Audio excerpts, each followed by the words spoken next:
Thank you guys for all tuning back into My Fierce Wings with D with you, one and only rock star David Dwayne. And right here, right now, I told you we would have gospel recording artist and Grammy Award-winning Tasha Cobbs with us, and she gets ready to release her brand new One Place Live. How's it going, Tasha? All is well. Thank you so much for having me today. No problem. Thank you, because I have to, like I was telling you before we got started, we absolutely love your ministry and love your testimony within gospel music. So it's absolutely an honor to have you there. Thank you so much. No problem. So this kind of all the music started for you, especially gospel. I should more so say your ministry kind of started at a young age, correct? Yeah, it really did. My dad was a pastor. He started pastoring when I was 10 years old. And at that time, I really wasn't singing. I tell people that all the time. They think I've been singing all of my life. I would sing background or sing in the choirs. My family is full of singers, so I wasn't like the singer. I was just one of the blenders. But my dad was actually, he was raising me up in ministry to teach, to preach and that type of stuff. So that's really my foundation. I think a lot of what people hear when they listen to my music, it stems from that because I have a foundation on the Word of God. So that's kind of where the singing didn't really come in until I was a little older, about 15 years old, to be honest. I was kind of thrown into this. And I know she said blending. As you were just, kind of blending, were you kind of finding your tone? Because I know from being in, a choir and stuff like that, when you blend, you're really trying. It's not because you necessarily want to, but you're trying to find your voice. No, you know what? My aunt, I have an aunt who is like the singer of our family. She was over all of our choirs. So, we were made when we were younger. We had to find our parts. We knew what our parts were. So I think mostly I just didn't feel like I was a lead singer. I just felt like, hey, let me just sing this soprano part and make the choir happen. I know that's right, but I'm glad that you did, really start like singing because you have a powerful tone. And I'm a sucker for a tone. You can ask anybody, but there's something to just think about your tone that I'm just like, whoa. Wow. Wow. That's huge. I'm living for it. Like who, like would you say, like artist wise, or maybe like within your own family, like kind of inspired you? Well, I think when I say this, a lot of people always say, "Oh, I can hear that." When I was younger, I used to love to listen to Kelly Price. I studied her voice. I studied her. I listened to her. When I got home from school, I would turn her album on. And so she was a major influence. And, of course, the Winans family, who doesn't listen to the Winans? So they were very influential in the sound. And I think it's just a mixture of a lot of people that you'll hear. But mostly Kelly Price was a huge influence. I can definitely tell. And Kelly is just like the bomb. She's a friend to the show, so we definitely got to say, hey, Kelly. She is so pretty. Will you guys do something probably like in the near future, like a tour or something? Because I can see that being something big. That's actually a question one of the listeners had wanted me to ask you. Would I be doing a tour? Would you want to do a tour with Kelly Price? Oh, I would love that. Somebody was just asking me that. Who would I like to collab with?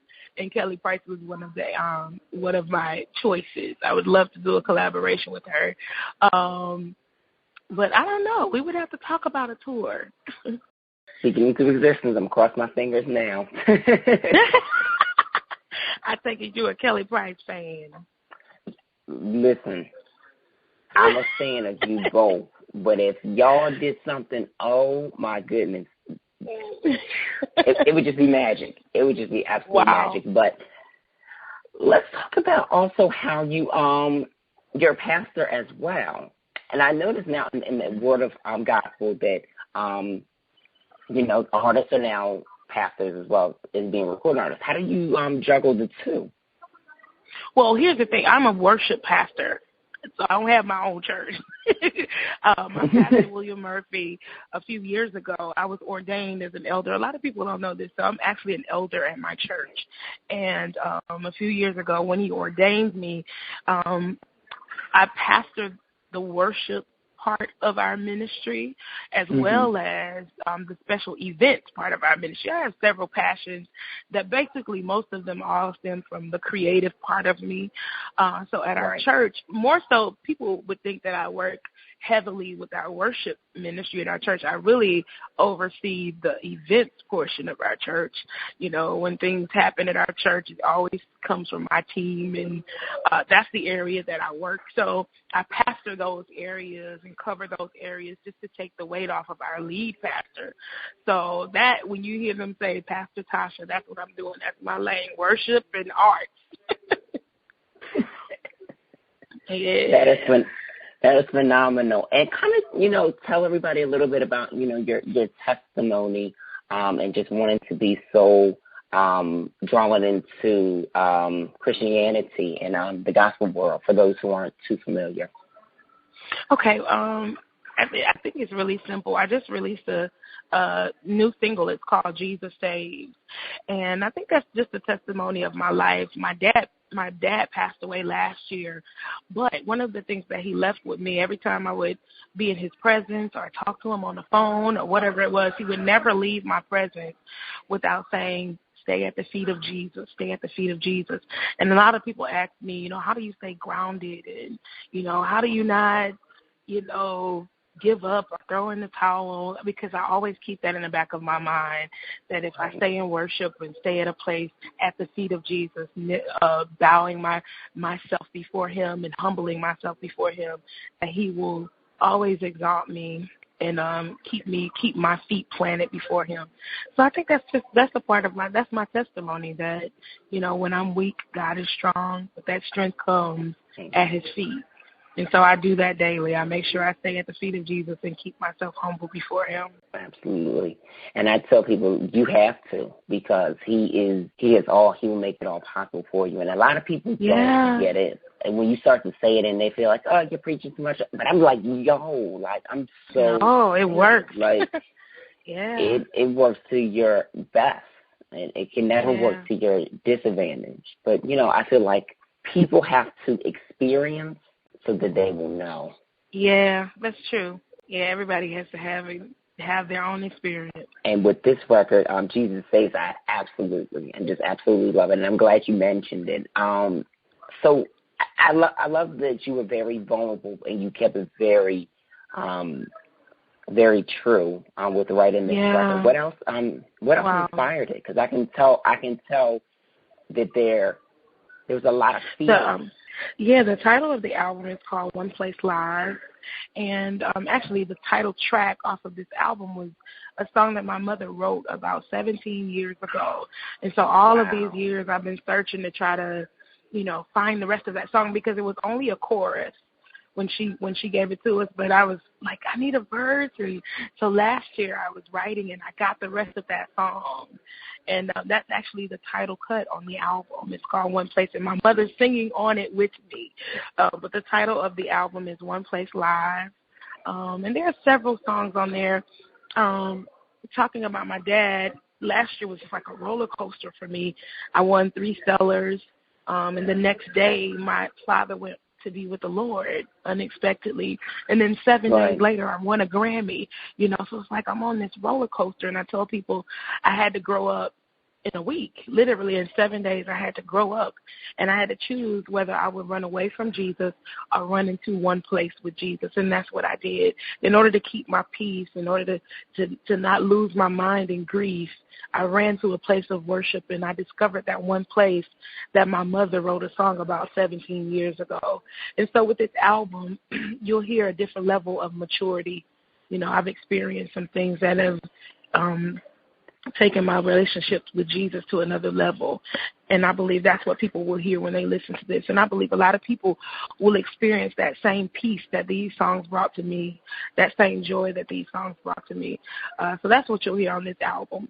And I definitely wanted to add a comment to the fact of your mother being on the title single, One Place, And the fact that she wrote that 17 years ago and it's made its way to your project, Isn't that crazy? Been there. I've been in that same state of mind where I've written songs when I was really heavily doing music. And people are going to kill me for talking about it, but whatever. But I really can relate because I wrote a song like 15 years old or maybe even younger, and it ended up being on my project when I was 19. And I didn't know what I was saying, but I knew what I was saying. It would all come to, together. Wow. And then when it came out, I was like, oh, that's what it meant. And God works in such mysterious ways when it comes to the power of writing. Yeah, he does. No matter he what. Really does. Yeah, because there's some nights I can wake up in the middle of the night with a full song, and then sometimes he'll just give me 3 words or 4 words, and then you have to build on it. It's just according to his plan and how he wants you to experience that song, that song in particular. So I enjoy writing. It's one of my favorite things. And when you write, where do you find most of your inspiration? Would you say like what you've gone through in life, in general, or like things around you? I think it just varies. A lot of times I could be in the middle of, and this has happened so many times, I could be in the middle of worship at church or on the stage, and a song it'll just come to me, and I'll start singing it. And then, of course, later we'll develop it and turn it into something. Mm-hmm. But, it could be I'm asleep, and God gives me a song in my sleep. Or I could see something, I could be in my car driving. Actually, that's how I wrote Jesus Saves. I was in my car driving, listening to one of my friends' album, and these lyrics just came to me: from the cross to the grave, Jesus saves. And I was like in the car trying to, don't text and drive, but I was trying to pick up the phone to do a voice note, like, oh my God, this is a song. But I literally wrote that song driving in my car. With doing this album and recording it live, I like how it really, just like how you said, you're doing your your worship and testimony at, church like that, and it just comes to you. Did you almost feel like it was really just natural just to go ahead and record it live, or did it kind of take you a while to really say, you know what, I'm going to record this live to give it a different approach feel? Oh, no, recording live that's me. I'm a worship leader, so leading worship, it's good to have a group of people in front of you to lead. Exactly. Doing live recordings, I would always choose that over going in the studio. It's natural for me. So for me to get on the stage is something, that I do on a weekly basis. It felt just like if I were standing in front of my church. It's what I was born to do. So I felt like, I need to gather a group of people, 5,000 people together in one room, just came from all over the world. And you can hear that on the album. I wanted it to have that sound. I wanted people to be in their cars and be able to hear 5,000 people singing along. And because it makes you feel like, hey, I want to sing along too, even though I'm in my car. Mm-hmm. But when you hear all of those people in worship, it's just absolutely amazing. And you can hear it on the album. We made sure that we kept that live sound on there. Yeah, definitely. And I love how it was well recorded. And I was like, yes, like this is how a live album should be recorded, because sometimes anybody can record a live album, but it's more so when you do it in gospel, you have to do it the right way so that the message is being given across well. Because if you do too much, you got too much drums, the sound's not closed in right. It's like, ooh. Yeah, I want to get a regular studio version, and sometimes those songs aren't meant for that, and that's another thing too. Wow. So I definitely get it, and I have to say, Overflow, love. Please, you have to tell me, what was it like, just gaining the inspiration for that record? Because it seems like it was a lot of, just energy there. Yeah, about 2 or 3 years ago, I was ministering at my church, and we were singing the song "Fill Me Up." On the album, you see that I put those two together because they just tie in so well. But I was singing "Fill Me Up" I was doing the other part, "Fill Me Up, God," and in the middle of worship, I just started saying, "Fill me up till I overflow." And I realized then, I was like, oh, this is the song. Just like I was just telling you, it just happened. And then I just started saying, I want to run over. And it just came out of me. And the church sang along. I don't even think my pastor was able to preach that Sunday because that song just really blessed everybody. So, when we went into the production process, that was one of the songs I was like, we have to record this because I believe that it's going to really impact people's lives. Absolutely. And it definitely is impacting people's lives, and this version of the song is definitely going to, it's going to bring out the best of people. So I'm looking, forward to everybody being able to get it. No problem. I told everybody, make sure you pre-order it, make sure you download it, make sure you just get it, because this project with the songs is just absolutely amazing. Wow, thank you. You really did the thing. Absolutely. Thank you. So now you're doing some shows as well, correct? To promote the other album? Oh, yeah. Yes. We're actually I'm in New York right now. We're doing some shows this week in the New York area. I have a show this Friday in Jersey. We'll be doing it with Mary and Tamala and David Mann. That's going to be an awesome show. And then, of course, we have some tour dates just all around the United States. We'll be hitting different cities, just doing some of the new songs. It's been phenomenal. The first album release concert was in Nashville last week, and it was just bananas. I mean, the songs are really effective, and people are responding really well. So it's going to be a blessing. I can't wait, just to sing the songs all around the world. Absolutely. And we'll be at either your show in New York or Philadelphia. So just definitely look out for me. Okay. Will do. So, Tasha, thanks so much for this interview. We definitely appreciate your time right now. Thank you. And just being able for you to share your journey with us.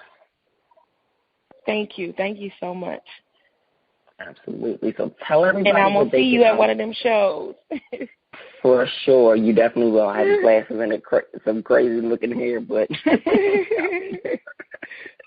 So, Tasha, tell everybody where they can follow you as far as social media is concerned and where they can get the new album. Okay. Everything is Tasha Cobbs. That's TashaCobbs. You can't leave the S off. And that's on Instagram, Facebook, Twitter, all social media, Periscope. You can find me there as Tasha Cobbs. And then my website is tashacobbs.org. And you can get the album wherever you buy your music. That's iTunes, Amazon, Google Play, Best Buy, Walmart. It's everywhere. Hey, everybody, this is Tasha Cobbs. Make sure you stay tuned with my boy, David Dwayne.